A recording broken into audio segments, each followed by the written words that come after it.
सभी को वंदन। दादा, मैं आपकी बात से सहमत हूं कि हमें बापू के बारे में बताना चाहिए। मुझे 4 साल हो गए गहन चिंतन और बापू को जानने की कोशिश कर रहा हूं, लेकिन मुझे नहीं लगता कि बापू को कोई जान पाएगा। जितना पढ़ो उतना कम है। एक एक प्रसंग, एक एक वाक्य बापू के जीवन का ऐसा है जो किसी आम आदमी के लिए सोचना मात्र भी एक पहाड़ उठाने बराबर था। लेकिन पूज्य बापू ने इस भारत देश के लिए,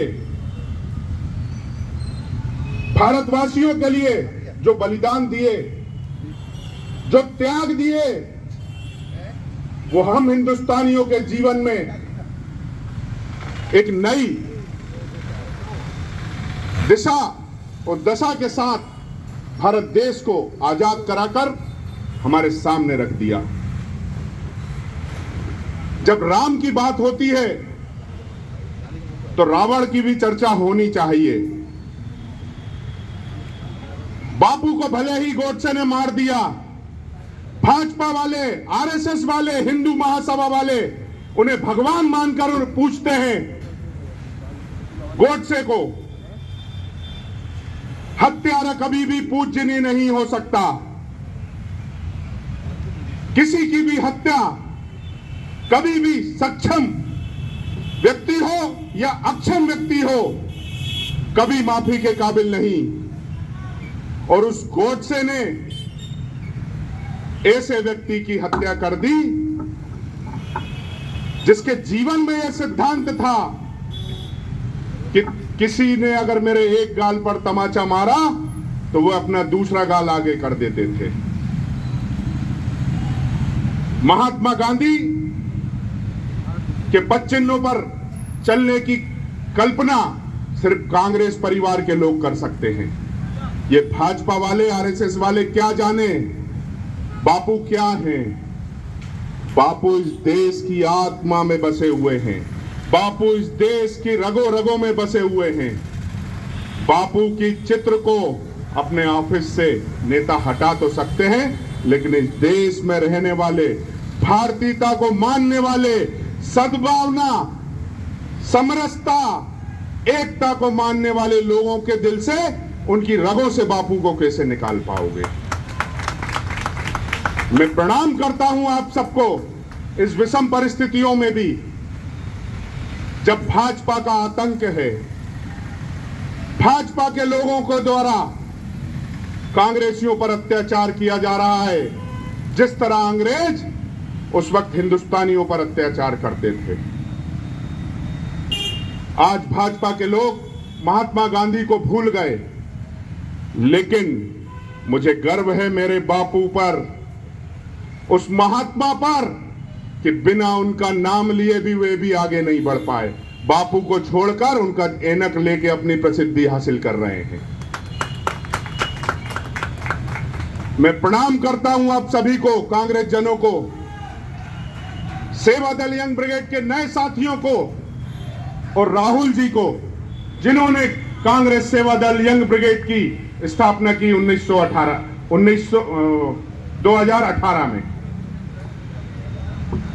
सेवा दल यंग ब्रिगेड बनाने की क्या जरूरत पड़ी राहुल जी को? क्योंकि वे जानते थे कांग्रेस के साथ एक ऐसा संगठन है सेवा दल, जो सिर्फ और सिर्फ महात्मा गांधी के सिद्धांतों पर चलता है। लेकिन उसमें नए युवा जब तक नहीं जुड़ेंगे, नए युवाओं को पूज्य बापू के बारे में, कांग्रेस के बारे में, महात्मा के सिद्धांतों के बारे में अवगत जब तक नहीं कराया जाएगा, कांग्रेस में भी सुधार नहीं आएगा। देश बदल रहा है। किसी भी नेता, किसी भी अभिनेता को जब प्रसिद्धि हासिल करनी होती है तो हमारे महापुरुषों के खिलाफ 2 शब्द कहकर सारे अखबारों में छप जाते हैं। और मोदी और अमित शाह की सरकार उन्हें पदों से नवाजती है। शर्म आनी चाहिए ऐसे नेताओं को जो हमारे देश के वीर सपूतों के बारे में कहने वाले अनर्गल शब्द कहने के बावजूद उन्हें पद्मश्री और ना जाने कौन कौन से तमगों से नवाजा जाता है। यह उनकी घृणित मानसिकता का परिचय पूरा देश आज जान चुका है। आजादी से पहले महात्मा गांधी ने एक अलग जगाई थी और उसका परिणाम हमारा भारत देश आजाद हुआ। भारत देश को आजाद कराने में किसी एक धर्म, किसी एक जाति, किसी एक व्यक्ति का कोई योगदान नहीं। सबके खून पसीने की, सबके परिवार के बलिदानों की शहादत का परिणाम है भारत देश आजाद हुआ। कुछ दो कौड़ी के लोग कहते हैं 2014 में आजादी मिली। भाजपा के तलवे चाटने वाली मीडिया यह कभी नहीं बताएगी कि जिनके परिवारों ने हंसते हुए इस देश को आजाद कराने में बलिदान दिया, महात्मा गांधी के पद चिन्हों पर चलकर आज कांग्रेस पार्टी उनके अनुसरण कर रही है। माननीय राहुल जी ने आज 5 महीने पहले एक यात्रा चालू की थी और वो कल्पना से परे थी। जैसे उस वक्त अंग्रेज सोचते थे कि ये लोग क्या देश को आजाद करा पाएंगे, ऐसे ही आज भाजपा वाले सोचते हैं कि ये राहुल गांधी पैदल चलकर क्या देश को बदल पाएंगे।